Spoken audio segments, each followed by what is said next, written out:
ഒരു നക്ഷത്രം മരിക്കുമ്പോൾ അത് അതിന്റെ പുറംപാളികൾ ഊർജ്ജത്തോടെ പുറത്തേക്ക് തള്ളുന്നു.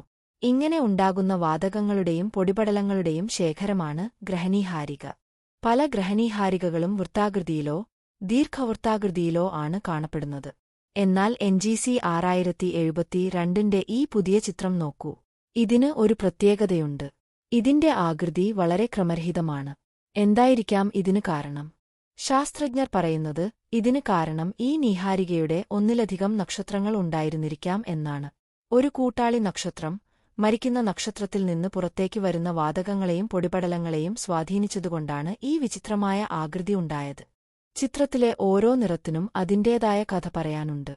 ചൂടുള്ള ഭാഗങ്ങളും തണുത്ത പൊടിപടലങ്ങളും തന്മാത്രാവാതകങ്ങളുമെല്ലാം ഈ നക്ഷത്രങ്ങളുടെ അവസാനത്തെക്കുറിച്ച് നമുക്ക് സൂചന നൽകുന്നു. ജെയിംസ് വെബ്ബ് പോലുള്ള ടെലിസ്കോപ്പുകൾ പ്രപഞ്ചത്തിലെ നക്ഷത്രങ്ങളുടെ ജീവിതചക്രത്തെക്കുറിച്ച് കൂടുതൽ പഠിക്കാൻ നമ്മെ സഹായിക്കുന്നു. ഈ ഗ്രഹണീഹാരികയുടെ ചിത്രം നക്ഷത്രങ്ങളുടെ മരണം പോലും എത്ര മനോഹരവും സങ്കീർണവുമാണെന്ന് നമുക്ക് കാണിച്ചു തരുന്നു.